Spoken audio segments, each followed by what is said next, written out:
watch it. When I die, bury me in Versace. I'ma still fuck a nigga, bitch, in my garage. All the jewelry on tail, walking around tight. Thought a bitch said something to me, ho, keep it calm. Little Bill one say through the club. $1 million man like Ted DiBiase. I'ma still fuck a nigga, bitch, in my garage. $1 million man like Ted DiBiase. I'ma still fuck a nigga, bitch, in my garage. Not to mention little bitch in front of project.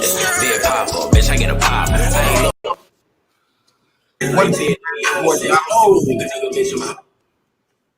Man, brother, what's wrong? I was watching it. My bad. I like to watch. We'll be back. We gotta do this one more time. Man, it's your boy Battle Truth coming to you live and direct from the Battle Truth headquarters, along with the Word Sport Battlegrounds, man. Y'all see my guest right here, one and only A Ward of the Four Horsemen, man. Hey, Weezy, let's go, man. In the building. Let me say this. I don't think you may not be aware of this. Let me just be honest with you sometimes. Christian to Christian, let me tell you something. You like one of my favorite battle rappers. Did you know that, brother? I did not, bro. Thank you. That's now you know. Let me tell you something. I love your energy. I love your aggression, your stage presence, your cadence on stage, your lyrical contact, you know what I'm saying? And how confident you is on stage when rapping. In your performance level, bro. Like you like the complete package. You know what I'm saying? So I'm like, wow, and you handle your own, and got a real high percentage. When it comes to taking battle, you got a winning percentage, a real high winning percentage. So it's good when you see brothers in Christ actually in a league like what battle rap is going up. People don't know how hard that is to be good but limited at the same time of the things you could say and do, but still good. You get what I'm saying? That really shows a lot. So let me ask you this question, getting off into it. How did you get involved in battle rap and being a believer? How did you make the overall transition to be like, you know what, I can do this? Well, I mean, I've been a fan of battle rap since the beginning, you know what I mean? So I've always watched battle rap, just always glued to just the culture of battle rap, you know, as far as, you know, early 2000s. Became an artist really about 2006, 2007. And I just noticed that as I wrote as an artist, like I was a poet, I was a rapper and stuff, like my pen was heavily influenced by punchlines, metaphors, and all that kind of stuff. And that it just came from the fact that I think that I was influenced so heavily by battle rap. So I started out as a Christian artist, put out albums, signed to a label, went on tours. I got 4 or 5 albums as a Christian rapper and stuff. And I did that from like 2007 to 2011 or 12. And then like I kind of moved towards the open mic poetry venue because like my material was just, it was rocking buildings like at just some of these slam poetry events because I was basically battling. Like that's how I approached all of my acapellas, you know. Then, you know, like I never thought like how could I be a battle rapper? I never thought that. I didn't grow up or live in a community of heavy battle rap. I'm not from New York or LA, you know, like Kansas City didn't have like a poppin' crazy battle rap scene. I'm originally from Tennessee. We didn't have a crazy battle rap scene. So it wasn't like it was easily accessible to me to just go to a battle rap event and try it back then. So it wasn't until like about 2014, 2015, when, you know, around the time Saga started and my guy Street Hymns, I knew him and I started to see like Christians navigating in battle rap and what it seemed to be not compromising who they are and still competing and having fun. You know what I mean? I was like, yo, this is dope, you know? Now I'm older. A lot of people think that I'm younger because I started battle rap. I'm 35. So like when I first started battle rapping, I was like 29, about to be 30, you know? And I just felt like God's timing in it and like my maturity level, like in my content and stuff. That's why I was able to kind of come into this type of culture and not give in. Like if I was 23, 24, you know what I mean? And somebody was giving me thousands of dollars to fly to LA or New York and be in hotels and stuff like that, I probably would just be a knucklehead out here ruining my testimony. You know what I mean? Like, but I feel like God's timing in, you know, when I started battling and when I started to like, you know, kind of, you know, get some traction in battle rap was perfect. So I jumped in, you know, started battling, did my first battle. It kind of went viral. But I attribute all of that to my older brother. Sometimes you'll see, I always shout him out in the intro. His name's Cannon. He's the one that kind of raised me on hip hop, taught me how to rap, did all that good stuff. He's got about 5 or 6 battles as well. But he's really what kind of was my number one influence hip hop wise to even get into rap or battle rap. So, okay. So how did you meet Saga and become actually a part of the Horsemen? Yeah. Well, Street Hymns knew us all. Like, he's kind of the glue, about the Horsemen exists because of Street Hymns, like I've known Street Hymns before battle rap. He's from Texas. I live in Kansas City. We do music with a lot of the same people. Street knew Saga with battle rap. Street knew Loso because he did a lot of conferences, Legacy Conference, Christian conferences, Loso. So Street was like the guy who had a one-on-one friendship with all 3 of us. I didn't know Saga. I just heard of him. I didn't know Loso. I just had heard of him or whatever. So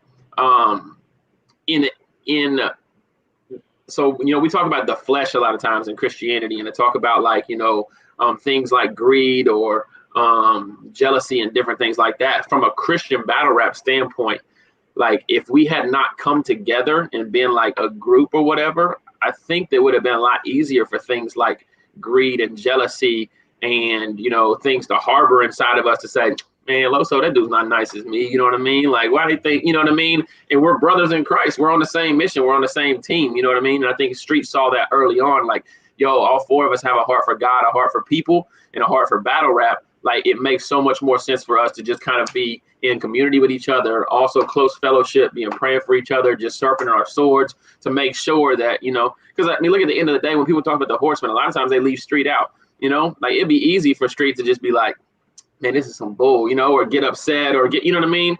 But like, because we're so tight knit, because we pray together, we love each other, we try to just encourage and extol each other to the community. A lot of times you'll see me tweeting about, go Loso's crazy good or Street's crazy good or whatever. We just continue to build each other up. That's why it made sense. So, but yeah, Hymns is the glue that made all of that happen. I did not know that. Just how many Horsemen is it? Because I'm hearing 5, I'm hearing 6.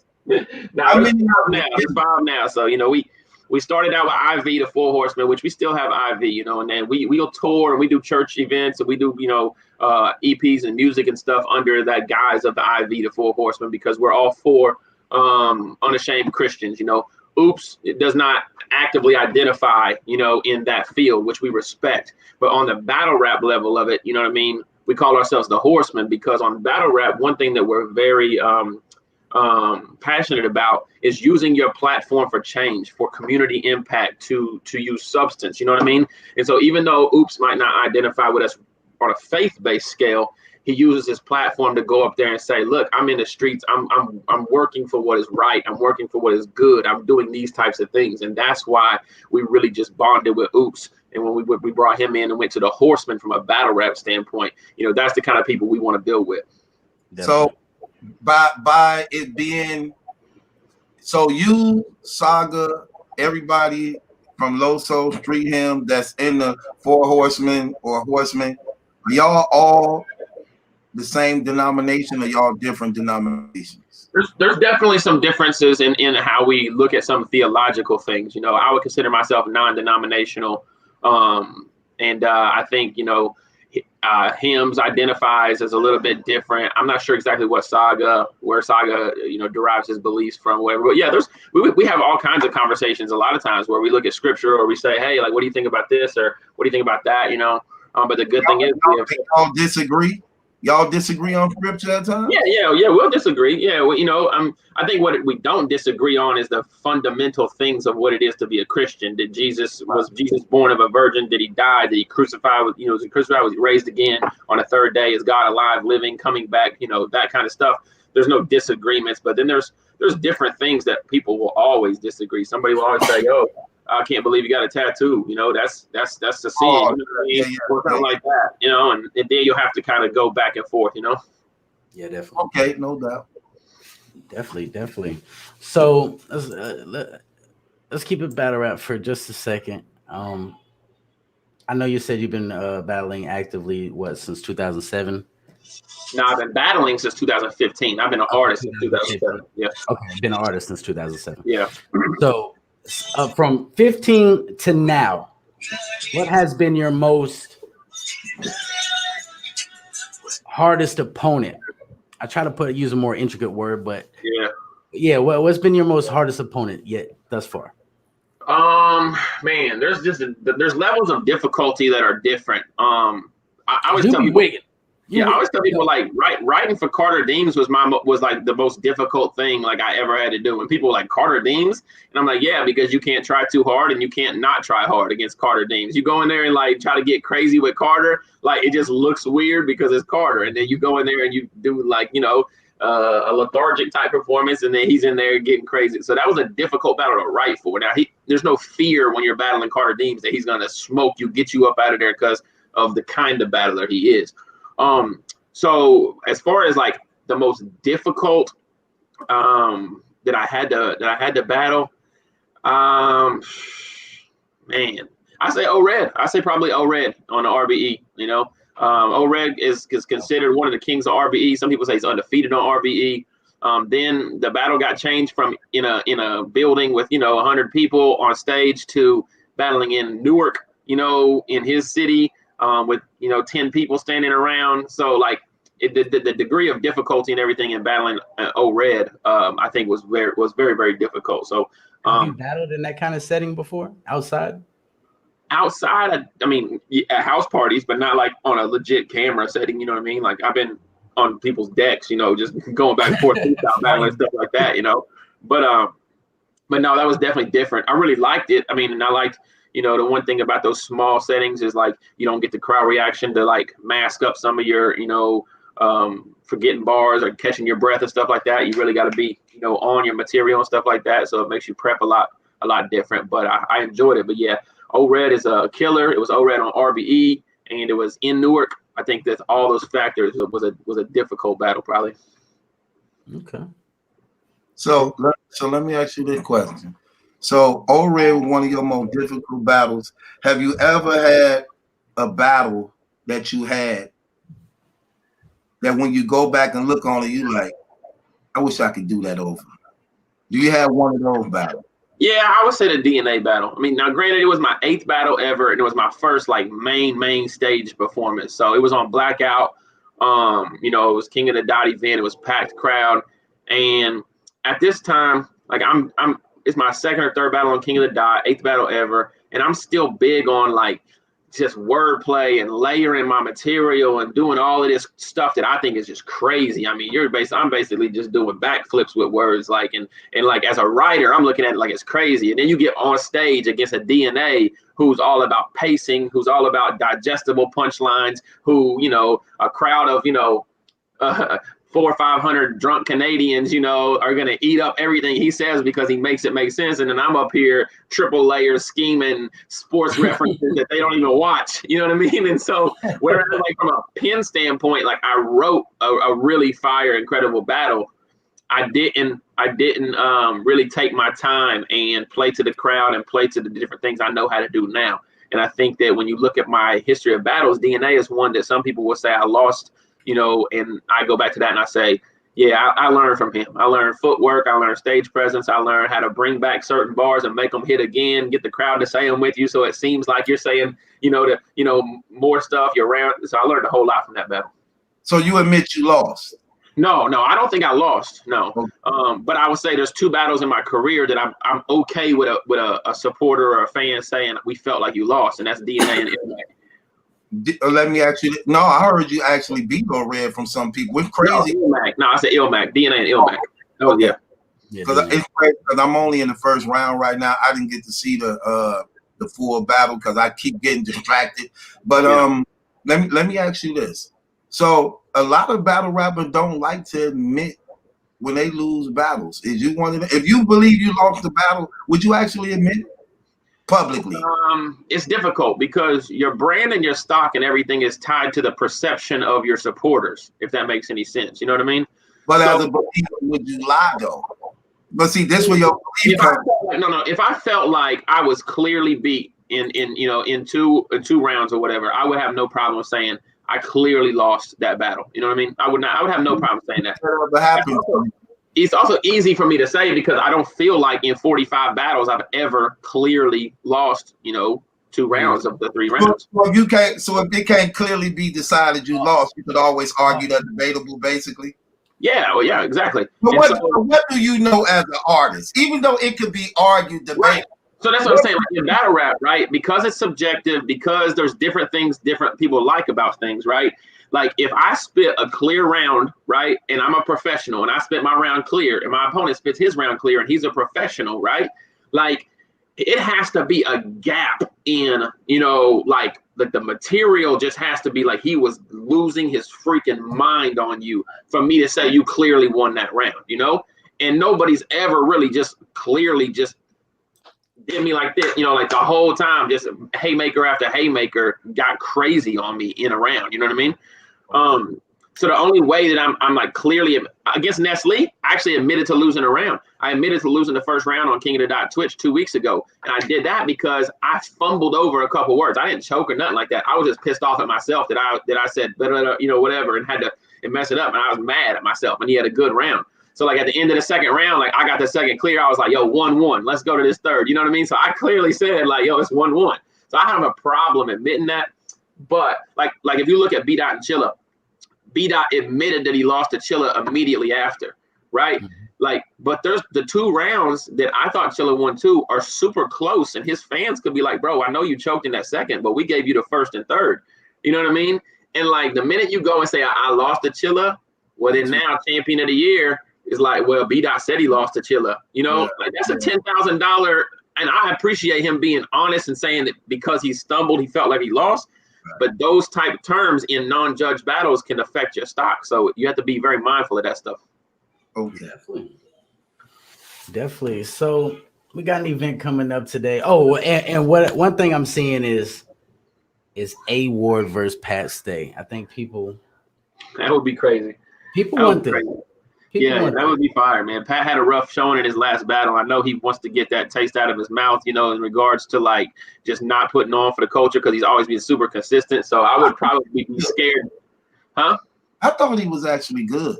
Against K-Town? Like people, yeah, I think he brings. Let me tell you something. One thing about Pat Stay is this: his sarcasm is battle rap gold because it's different.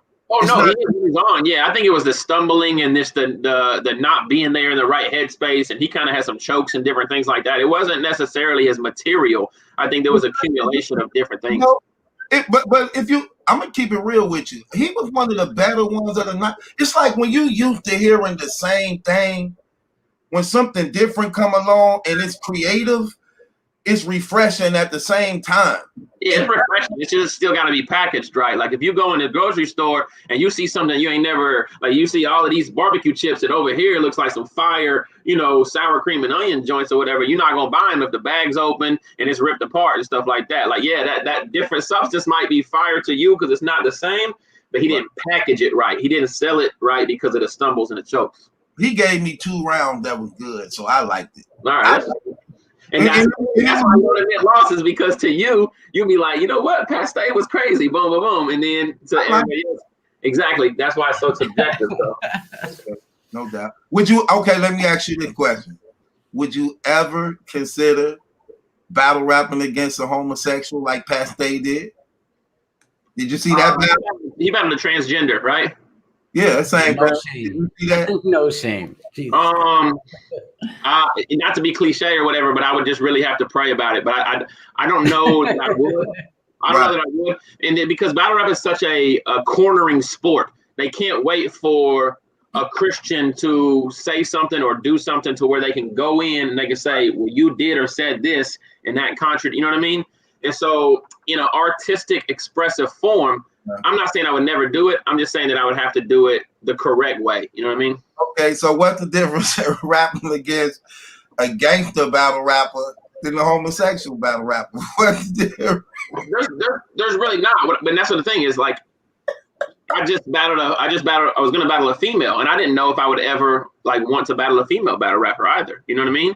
Like, and it's just a preference on how like aggressive I am and how my different like things about me. It's not like a rule or anything. You can't battle this or that. It's just me personally. Some people, I would never battle a horseman. I would never battle Loso or Saga or Street. Like that wouldn't happen. It's just not battle rap is enjoyable to me. I enjoy writing. I enjoy competing and different things like that. And I just don't know how I personally would have, like I said, never said never, but you know. You could tell he got some soul in him too. He said, I gotta pray about this. Oh, he definitely got soul in him. That's one thing I like about him. He don't got no disrespect. He ain't got a white man's aura. Like his voice. It's like certain people. Here's the thing about battle rap with me. Certain things sound like it belong. Like you can hear, like certain artists' voices belongs on the radio. You can hear it be like, oh, he got a voice for the radio. Mm-hmm. The way you articulate your words and your vocal projection and how you craft words and again, it's the aggression. You got like the total pack. You can perform and you out of eye contact and you comfortable. You ain't timid. You relaxed up there like you put on and you stand out because you put on.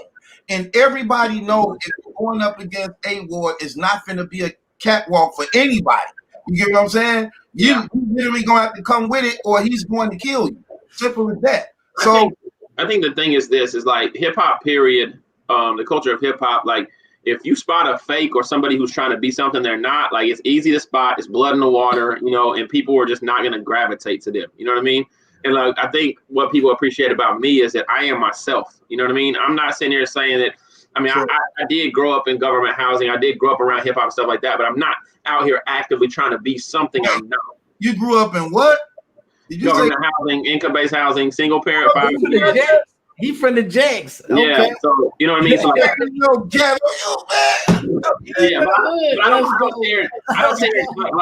I don't sit here and act like I'm from Tennessee, the hood in Tennessee or whatever. I'm not trying to like compete in that aspect or whatever. But there are things ingrained in me from a standpoint of growing up where I think you'll notice that at events, like I can blend in and talk to and be, you know, people are like, they respect me. They don't, you know, look, who's this visitor showing up, you know, that feels out of place. You know what I mean? And so yeah, man, I just, like I said, you just be yourself, man. And you just hope people, you know, can appreciate that. Okay. I do got a question before we transition into the Volume 7 predictions. Why did you give your round versus Coffee Brown away for free instead of waiting on someone to pick the battle up? Because it was some momentum. Not free. He got paid for it. Not free, but you know what I'm saying? He gave the material out instead of sitting on it and waiting for, you know, at least waiting for the battle over there on the riot or waiting for Netherleague to pick it up or something. You know, it goes a little bit back to like me saying that I really didn't even know if I wanted to battle a female in the first place. You know what I mean? I did feel like that my momentum going into the end of the year was suffering a little bit because the O-Red battle hadn't dropped yet. And that was the last thing I did. And I did it in October. So battle rap's fast moving now. So somebody else is battling October, November, December, and you ain't had nothing drop. You know what I mean? Like you kind of feel momentum wise. So when Geechee asked me about the battle, I was like, man, I don't know. He was going to go back and forth with the Kid Clutch and her and, you know, some other options or whatever. But then I thought, you know what, like, this will get me out of my box, out of my comfort zone, and it'll be something that, you know, I think people will look forward to because she's been like a URL rookie and stuff. And she was one of like the biggest like haters whenever I battled Geechee. After I beat Geechee, she was online all the time talking about he didn't care about you. He didn't, you know what I mean? And like, so I was like, okay, there's a little backstory. Well, so the battle doesn't happen, obviously. And I'm thinking to myself, and what kind of, I say it irritated me a little bit. Like she texted me the next day. It was like, let's book it on URL. And I'm just like, that's kind of like corny to me, like that we just got no showed on or whatever. And then I get a text the next day, like, let's book it on a URL event. And I'm like, yeah, no. But I said to myself, like, this material is catered. Do what? You think that came from her? I don't know. I have no clue that, you know, and I don't know if it came from her or if it came from URL or what. But so I have this material and it's a lot of my material is completely direct. I mean, I can't use it on somebody else. I took like maybe like 8 bars out of my coffee material and was like, you know what, I could use this somewhere else or whatever. But all of it's super direct. And then some of it is just like, it's so in the moment, you know, if I'm talking to you about KCJ or if I'm talking to you about something you're going back and forth with doing like this, if I wait 3 or 4 months down the line and try to book this battle, it don't hit the way that it's supposed to hit. So I thought to myself, I'm really trying to get subscribers up on the Horseman channel, you know, if I was to ever battle her in the future, I have so much more material now. I mean, she no-showed me on her home league, you know, like, there's not like I can't draw from something to go and cook up some more stuff. So I was like, you know what, let's try this out. And it actually worked out better. I got paid in full. Like, I dropped it, got subscribers on our channel, and all the media outlets were covering the whole thing crazy because that was the only event that night. And then the whole back and forth with her and Finesse. So people watching this, Champion did a review on just my round, you know what I mean? Like, and so it actually worked out. And I didn't have to hear her rap. so all the perks without having so on that. So let me ask you this. So 2 things I want to ask you since it came up. Well, when she backed out of the battle, ain't business wise that you still get paid because that ain't on you because you paid for something. Yeah, I got paid full. I got paid in full. But that's what I was trying to say, Yo. When you first asked him, why would he give away it for free? He get paid in full. I didn't use the correct word, but I think what he means too is if we were to reschedule that battle, I would charge again because if you're bringing me away from my family, you know what I mean. So technically, he's probably thinking I could have kept the same material and made more money off of it. You know what I mean? And remember, Yo, this is how Mook got paid Mook got paid like 4 times, basically, and only rapped once. He got paid for the Bridge Raw thing and TikTok. That didn't go down at all. Yep. They had to pay him in full for that because his contract was, I ain't know nothing, because they was there. It just didn't happen. Then SmackDown postponed it. Then they did it again, and he didn't even get to get a half a round out on that. Got paid again for that. Then they booked him for Bridge Raw thing. He got paid for that because I heard the rounds to it. Then Bridge didn't show up. Then they had to book him for Rock. You had to pay that man 4 times, man. That's what I'm saying. Could have pulled a move. Let's go. That's why he said. That's why he can still do it because I would love to. You know, that's why he said in that. I got other plans on my league with A Ward. You know what I'm saying? That will be when I get the business settled. Talk about that. I have to get the business out. You know how I do. You know how I do. Truth. You know how I do. Truth. Hey, look, that's why he said in that Rock battle, I'm getting paid more than Smack because he got paid 4 times. You don't know he's getting paid more than Smack. Yeah, that's the business of it, man. You know, and like I know Loso's been paid to battle like K-Shine and New Jersey Twerk and stuff, and then the business has fell through on those, you know, and he got paid, you know, I mean, obviously I don't think he got his second half, but he got deposits on deposits of people. And when they back out, like as a company or whatever, that's when you have to start asking yourself, is it really worth me continuing to give money to some of these people if these guys are just going to like say, man, never mind now, you know? I was just talking about that because I seen I dropped a promo. My son was about to come in. I dropped a promo with Lotta Zay versus LL Cool J. We just had that event the other day. Oh yeah, I saw the hip hop. It was a Rap Grid or hip hop is real or all hip hop. I saw it on Instagram the other day. It was like this battle's about to go down or something. No, that was on my league. Oh, was it on yours? Okay. That was on my league. And then but in the promo he was like, yeah, Cool J, if you ain't here, I'm still getting paid. This and that. So yeah, I definitely feel that, you know what I mean? Because you do take the risk as a league. Now you said something, A Ward, when going into the coffee conversation I wanted to touch on. You said you wanted to get something out there because your footage hadn't dropped or something like that for something else, and I battled O-Red in October. And it was already like December, the second week of December. So we're like 2 months out, you know, and I hadn't had like a 3-round battle drop in a long time. Like the pandemic, I had been doing 1-round battles and stuff like that. So like I kind of keep my name up with different 1-round battles and just sharing stuff and some music.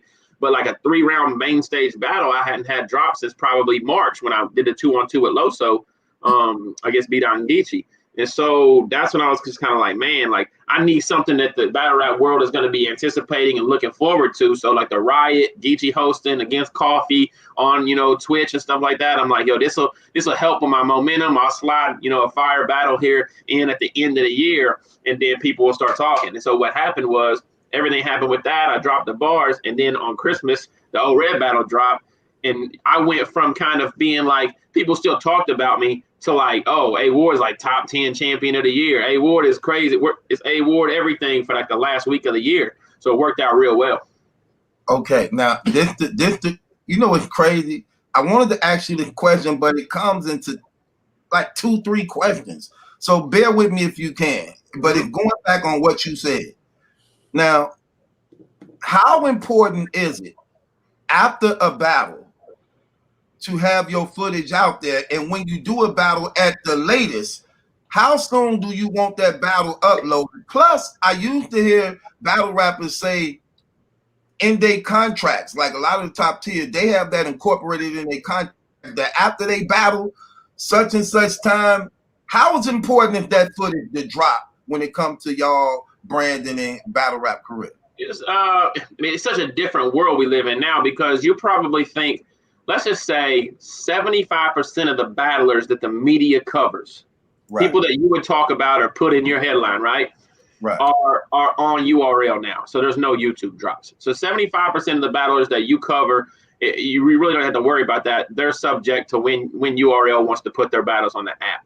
Then there's another 25% of the guys like myself, like, Chef Trez, like Real Deal, some of these guys who we still do rely on, YouTube drop, or you being able to watch our battle live and talk about it and cover it and different things like that. So yeah, I think it's very important for guys like me that whenever I go in and I have a battle, that it's either live on pay-per-view, or if it's not, like the O-Red battle, because it got rescheduled, we didn't have a VOD or nothing like that, that it comes out in a pretty, I can't think of the adjective, but it comes out in a good time frame so that I'm able to go in and say, I just had this battle, this is what I'm doing. Because listen, my guy right here, if he wants to book me, like, and I haven't battled in 6 months and he hasn't seen nothing from me and he hasn't heard nothing from me, the price I give him, he's going to be like, I got to factor in the fact that maybe Ward really ain't done much this year. But if it comes right off Coffee and O-Red and he's seen it and it's visual and he's,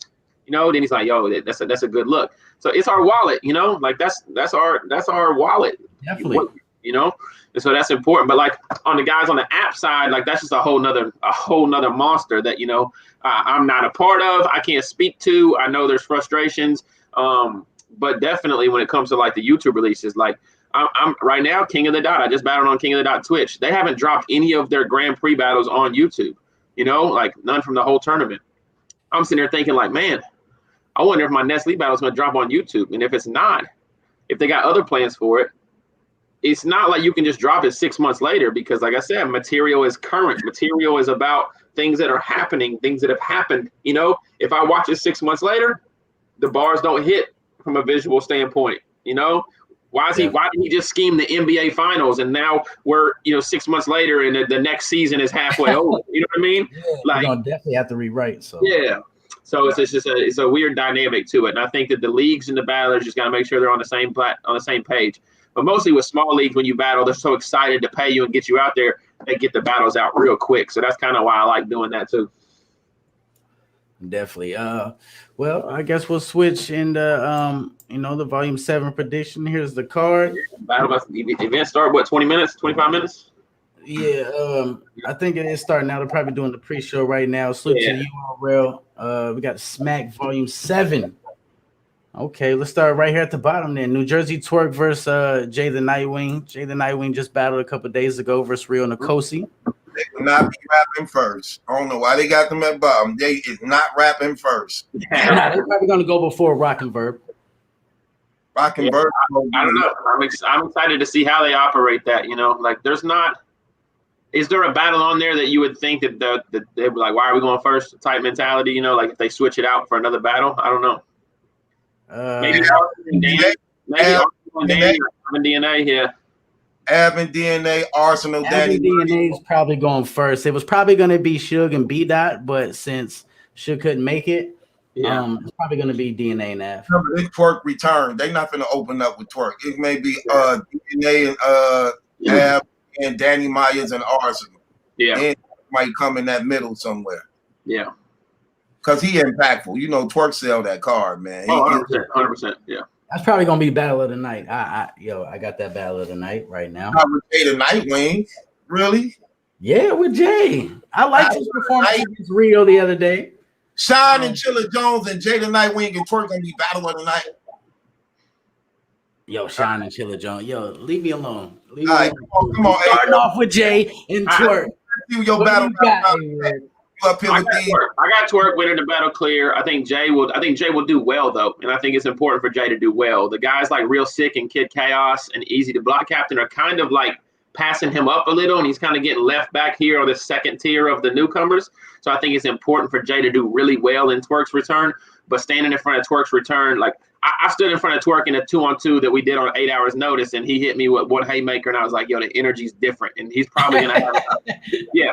No, I'm not saying I mean, Twerk is Twerk. Like, I'm me. Like, I think that would be, a crazy battle. But if he comes in and hits Jay with 4 or 5 of them joints around, it's going to be tough for Jay with his, monotone voice and his style to really make it seem like he gets that battle clear. So I got Twerk 2-1 clear. But Twerk lack conditioning, A-Ward. Sometimes, I know, and that's why I think that he has to prove that. I mean, I hope that he's like been gone for so long and he's coming back. He cannot afford to stumble, choke. He can't afford to do none of that. And then Jay before this little run he's on, he had this issue with choking and stuff too. So one of them might benefit from another if there's a slip up. But I hope for the both of them that there's not. I hope it's a good battle. No doubt. No doubt. So let's get right off into DNA and Av. So No Gun Bar DNA is one of my favorites right now, man. Everybody trying to count DNA out. I don't understand that. I hate that. I think I got DNA edging this battle.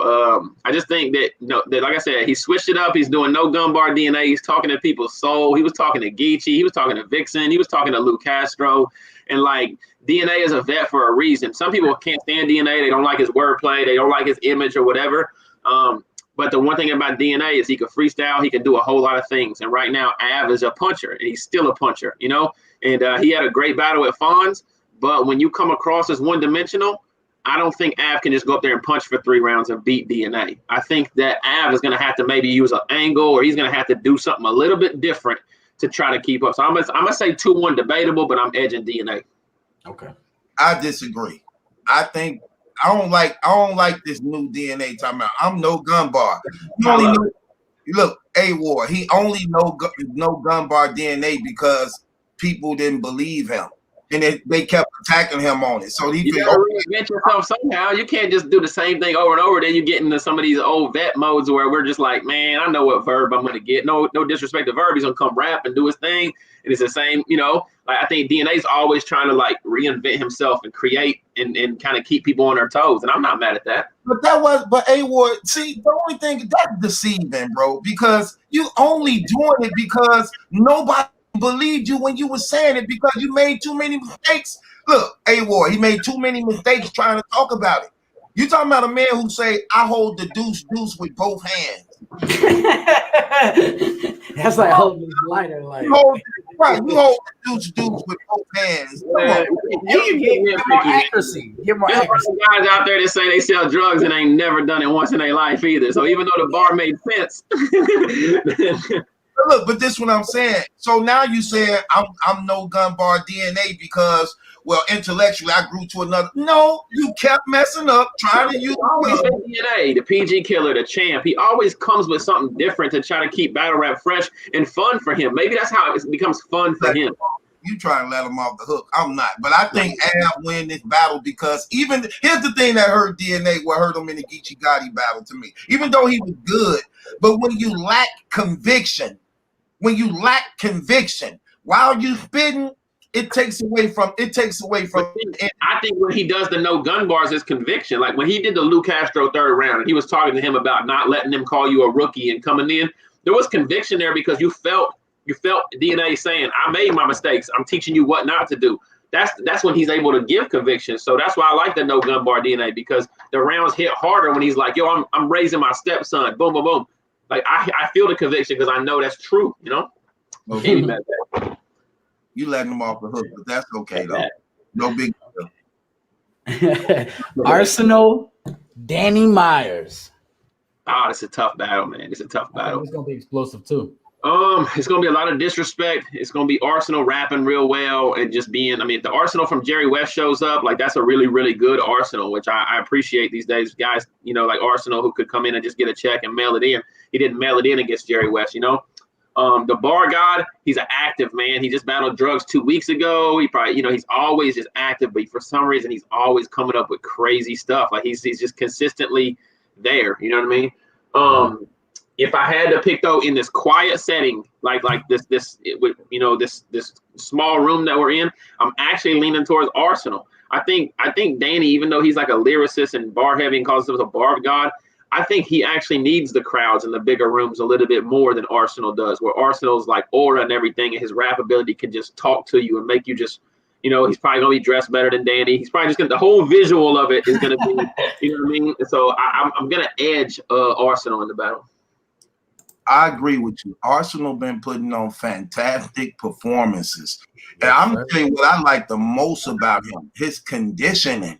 To just go in overdrive like that, nonstop, without taking a sip of water, with that rapid flow like that, crazy. And he know how to, and not only that, he don't only got the rapid flow, it's controlled. You get what I'm saying? And then, like I say, a lot of people ain't paying attention. Like you said, A-Ward, Arsenal used to have, I ain't gonna say a reputation, but it used to be sometimes a repetitive thing where he would just, you could tell he just don't care sometimes in certain battles and just got the check. Like he'll give you one fire round, maybe two, but then it'll be like filler. But lately, like his performance against Official, crazy. His performance against Chess, crazy. His performance against Jerry West, crazy. He been putting on phenomenal 3 rounds, explosive, lyrical battle. Now, what I don't like is this. I think, and Danny need to really do something about this. They are trying to put a stigma on him of being some lame type, weak battle rapper, and that's not the case. Danny may have the most classic battles ever in battle rap history. It's full of classics. But the stigma they trying to put on him as being some lame, you heard what they said face off. It's Danny Myers. Like I'm about to he's out rapping everyone. It's a weapon though, man. Like when you fear somebody in a certain aspect of battle rap and you're able to go in there and just downplay them and make them look generic and stuff, like it's just a weapon, unfortunately. If you don't use it to your advantage, you're probably, being naive to think that you could probably just go in there and just out-cool him. I mean, that's what Goods does a lot of times, is like he just walks in there and makes his opponent feel like he don't make as much money, he don't look as cool, he don't, you know what I mean? And like it's another, tool in your arsenal, no pun intended. No doubt. Okay. Next battle being K-Shine versus Chilla Jones. I'm going K-Shine 2-1. You got K-Shine. I got Chilla, man. I don't think Chilla, like, one, the disrespect for Chilla from the URL standpoint is just too ridiculous. It's getting too ridiculous, man. I'll be the first to say it. Like, I don't know what Surf is like supposed to like be as far as like an analyst on these caffeine joints or whatever. I don't know if they're paying him to be an analyst, but like I just think it's like mad corny to get up there and to really just kind of downplay one battler because you like the other battler. Like from an analyst standpoint, like if you're going in because people follow you, people gravitate to your opinion, you are an influencer, you know what I mean, like that. And so before the battles to say like there's no way Chilla can get a round off K-Shine, that's cool if that's your opinion, but you're an influencer, and when you're publicly saying that, it's just mad corny to me, so with that smoke, if you act like you smoke him because of that, I'm just saying, like, battlers I don't rock with, but like if I was to get up there and say B-Dot Suge, right, where it may be in the back, like I think that B-Dot's gonna smoke Suge or whatever. Like if I'm coming like on caffeine, I'm gonna say you have to understand Suge does do this right. He could get into this bag if he does this. There's a reason why Suge's in this battle. Like you can come at it like that. Like the disrespect has been kind of mad corny to me. But so I say this: Chilla has literally, we're talking Rum Nitty, New Jersey Twerk, Geechee Gotti, B-Dot, Real Sick. Like, that is 5 names. Real Sick. I put Real Sick in there because he's a killer right now. He's hungry. You know what I mean? That's 5 names in probably the last 14 months where people have said, nah, Chilla can't get. Chilla's not gonna get. And all he's done is compete at a high level and arguably beat all of those people. You know what I mean? And so for him to come in against K-Shine and like for you to not be looking at like what Chilla's done is just. So I'm taking Chilla 2-1, but I will say this much: K-Shine is a different type of problem. You know, I'm not saying he's way better than any of those names. I'm not saying he's way better than any of those names or anything like that. He's a different monster, and I do want to give my respect to K-Shine to say like he can get crazy. But I'm taking the Kingpin. Like I'm edging him 2-1 in the battle. Surf was definitely out of his mind saying that stupid stuff. I was listening to him, but you got to keep in mind they in the same group, the brotherhood thing, and I know exactly what you was meaning by if you're on a if you're on a caffeine platform, you're gonna be an analyst. You want to be fair to both sides, even when you selling the battle to the people and not make it just seem so one-sided. Like, what could Chilla do that he do better, that K-Shine do better? Well, Chilla do got a better pen. They have the better all-around package, his aggressions and stage presence and cadence. I'm bittersweet with Chilla Jones on this aspect. I agree with what you're saying to some degree, A. Ward, of disrespect, but I know in the beginning of Chilla's career, it was warranted. And again, when you have these that's why it's good where you at right now. See, you on fire out the gate. You don't have a stigma on you. Chilla developed a stigma on him that people not seeing how he changed, how he is better on stage now, how he do have a better performance, how his aggression is better, how he is actually transcending to what battle rap is now. He ain't the same dude he was a few years ago. No, yeah, you're right. I think ever since the Jonai battle on King of the Dot, I think it was like almost like around that time period of like about 2016 or 2017. Like early 2017, I seen something just snap in Chilla where like after that, like he just got in this bag, you know what I mean? And yeah, you're right though. Yeah, so that's entirely different now with him. And because of that, I actually did put him on one of my lists of a person who actually can beat Shine. He was the person's on my list. So when Surf saying that, Surf sound crazy, especially coming from a guy who lose a lot, who don't come with 3 rounds, but now you just got battle rap so figured out. You can't. Like I said, my beef is not with you having an opinion or disagreeing with my opinion. You know, it's just the same as when I see the battlers in the chat on Caffeine and they're like 3-0, he's dead, and it's like the second round, and I'm like, bro, you guys are in the chat influencing the fans that are watching this. That, you know, and I don't know if this is, I just say a name, like say if there's Geechee or Av or somebody that's their crew member, they're in there saying he's dead, he's trash, you whatever. It's like, bro, the chat got to vote. The vote gets to, you know, all of these little things. Like, we're professionals. Like, you know, try to fall back and like let people watch the battle, you know, and just talk about the facts of what we've got coming. So, you and Surf would be a good battle.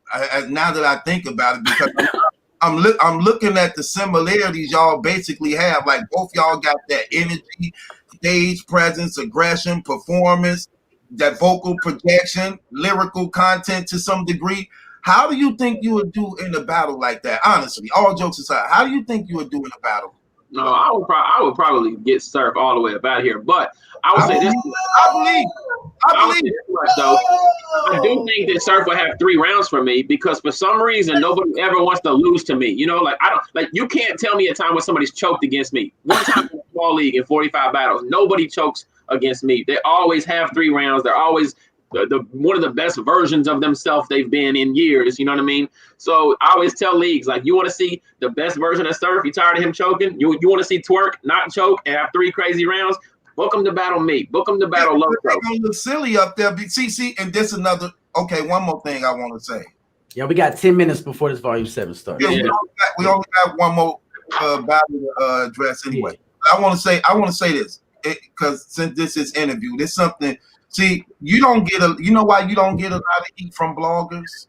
You know why? What's that? Because you're good. I just tell people. The people who do good don't get heat. Yeah. The people who do bad you're going to get heat from bloggers. Yeah. And that's why you may not have a problem with blogging and things like that because you good. You get what I'm saying? And when you good, there's nothing a person can really say. There's nothing a person can really say. And the thing about it is, even though it may seem like you got to fight extra harder because of what you believe in, you know you got favor.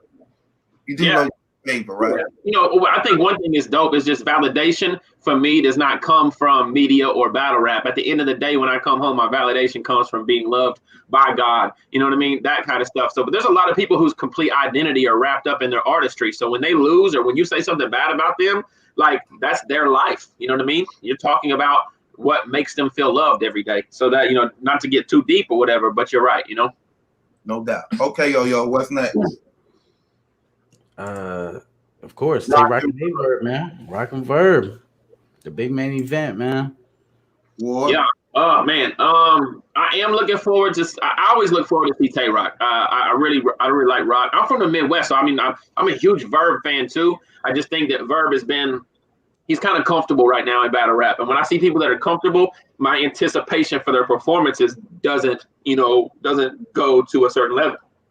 Mm-hmm. Rock, he had the battle with Daylight and the battle with Mook, and arguably people think he lost both of those battles, you know. But I don't think Rock is like in a comfortable. I think Rock wants to come out and say, no, I got to get a clear win and I got to smoke a Verb. You know what I mean? And so that's why I'm anticipating, you know, seeing Rock. So I'm going to give Rock 2-1. I think. I hope to see. I want to say Rock 2-1 too. Yeah. But I don't know. Vegan Verb. I'm not doing that. Yeah. So I mean, rap ability, like going in there rapping, Verb's a better rapper than Tay Rock. I think we know that. Verb was a better rapper than Tay Rock. Verb done. Yeah, but I think I probably would edge Tay Rock. What's crazy is I did some Volume 7 predictions like 2 weeks ago, and I have no clue who I picked. You know what I mean? Like they literally might not match up with these, but that's just how battle rap is. Like, you know, like what have you done for me lately, and like kind of just analyzing it from certain standpoints. So I think I'll take Rock 2-1. I pick Rock easily over Verb, maybe 3-0 easily. Verb is not 30.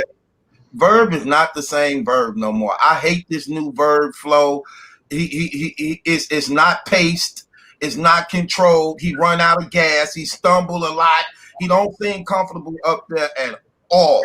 He only comfortable to the point that he have no other choice but to admit that he's not as good as he used to be. And you gotta keep in mind, they're coming from who used to be my favorite battle rapper. So I'm seeing the change. Think about when a person was your favorite and you just see like this not the same. Yeah. You can't even say his slogan without messing up. Right. You know what I'm saying? You messed up how do you mess up your signature move? Like your show times ain't even impactful and explosive no more. Usually when you have the signature move, for the most part, that's supposed to assure you that round to some degree. Right. No, and it's like I don't like this new Verb, man. I think no, I don't like it. It's nothing compared to what made him great, what made him one of the most feared battle rappers. I just don't like it. I don't like his energy. I don't like his content. Rock is always good. Rock remind me of people like you, A-Ward, people like D-Dot, where they always good. You rarely can see him mess up. Thanks. Like so it's like even though Rock lost the Daylight, he was fire in that battle. Yeah, he was very good. He was fire in that battle. Round 1 wasn't good, but round 2 and 3 was good. Yeah. So it's like Rock always good. So I know what I'm gonna get out of Rock. I don't know what I'm getting out of Verb. And I refuse to believe all the things he been slacking in, he finna fix it in this battle. Yeah. I refuse to believe it. Especially when they saying we just got booked a month ago. No, give me Rock 3. Give me Rock 3. URL just dropped the trailer for that Loso Vixen. Kings Twin too. Yep. Let me ask you this question, A-Ward, before we let you go. Do it bother you when one of your horse members lose? Do that bother you? Like for instance, when Saga messed up in that first round of the tournament, did that bother you? It definitely bothers me. It bothers me when I know that you had the material and the potential of what it could have been. You know what I mean? Like none of us are like lazy. Like I don't recall like we hold each other accountable. Like, yo, where you at? Like I literally told I battle Riggs next weekend, right? I'm almost done my second round. I told Loso 3 days ago, I said, yo, Sunday night, I need to have 2 rounds I can spit to you on the phone. And then by Wednesday, I need my 3rd done. So hold me accountable. Call me on Wednesday and say I need to hear all 3. Like we have to hold each other accountable when we do that. You know what I mean? So when I hear Saga's rounds for Mike P, when I hear Saga's rounds for Kid Chaos and stuff like that, and then it just doesn't, something happens, whether it be, the memorization or whatever, it just doesn't, it hurts me. I was visibly upset. I was at I think it was like an engagement party with my wife, like a pool party, watching Mike P and Saga like this, and like everybody's around kicking it, having fun, and like I just turned the phone off. My wife's like why are you looking like you hate the life? Like this is a party. I'm like, nah, I can't do this right now.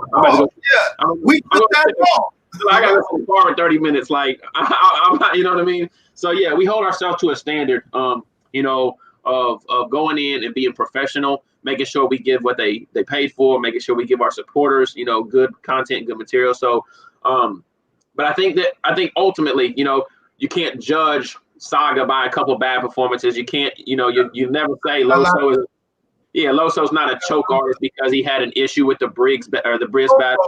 One battle, that's it. Briggs Raw, and that one round, that's it. Yeah. Other than that, he beat everybody. And here and say I'll never choke. It might happen to me, you know what I mean, like that. But I just hope that people know that the first 45, or whatever, it doesn't identify you. So, but no, that's a good question. Do you see yourself on URL anytime soon? I heard you in the couple. Yeah. And y'all talking about it and everything. Yeah, we've been working on it, man. T-Top called me out. Beasley called me literally the next day, asked me my availability, for the T-Top battle. So, we're working on it. I stopped taking bookings, like I stopped, because right now I could book myself every other weekend and make a few $1,000s on any of these small leagues, But I went ahead and just stopped my bookings to make sure that, when URL or RBE or King of the Dot reaches out in March, April, May, that I don't have other things to do. Okay. We shall see, man. Let me tell you that, brother. I appreciate it talking to you. I wanted to make it my business to talk to you because, I'm one of your brothers in Christ, too. I love to see y'all doing y'all thing. I'm very supportive of y'all, man. And I want to see y'all, do good in the community because just like y'all battle rap, I carry the blogging as a believer, too. But I want to definitely. What's y'all channel? Y'all do Bible studies on y'all channel or what? Well, Loso's a pastor, so Loso has. He's a he does have sermons and everything like that, but he streams them from his Facebook page, from the church's Facebook page and stuff like that. Yeah. We don't have him on YouTube yet, which we need to. We've been talking about it. Yeah, we've really been talking about it.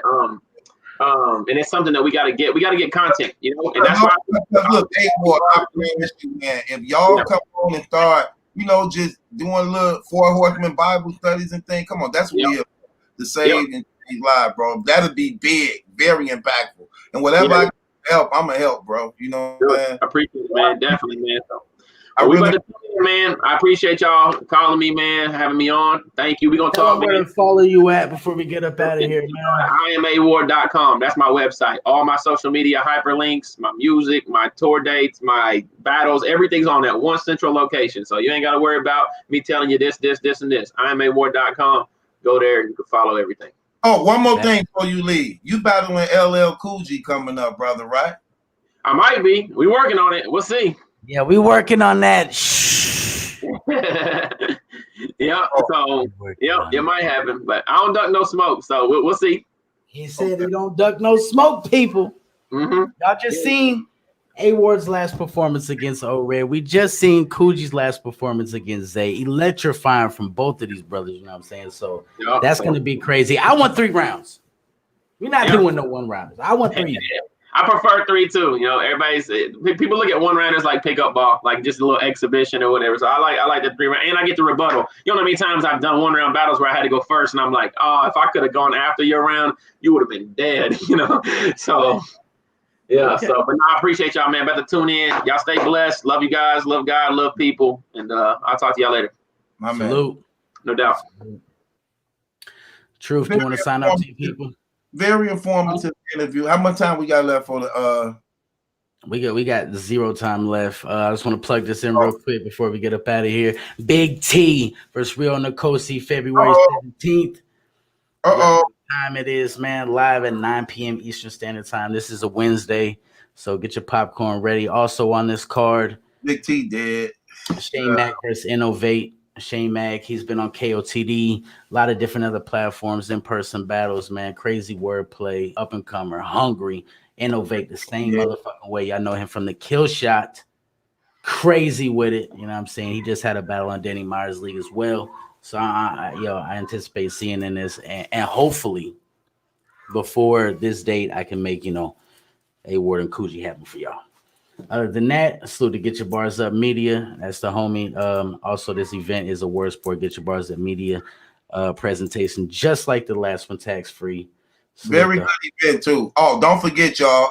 I'm gonna be recapping this whole event tonight. So join me on my channel again tonight. Every time when the battle was over on the Smack Volume 7 card, I'm gonna be recapping it. So shouts out to you, Word Sport Battleground again. Appreciate the love and support you continue to give me. Thank you, brother. I appreciate that. You already know, bro. Thanks for co-hosting this interview with me, man. We up at this thing. Yeah, make sure you do Volume 7. It's up. Mm-hmm. Let me get your bars up, though. The world's #1 source for battle rap. And all that, you know what I'm talking about? Aye, it was dark at the bottom where I started from. We ain't got a bag, then I got my bars up. Remember the paper tag, ay, on that hot boy. This money keep me on forever like a lost boy. Ay, I wrote up soon as I woke up. Get your bars up, don't call me if you don't want none. Tell your bitch go buy some merch, nigga, it's merch. Have my nigga borrow you to death, just say the word. Yeah, Get Your Bars Up Media, man. Appreciate y'all having me, man. Salute. Tell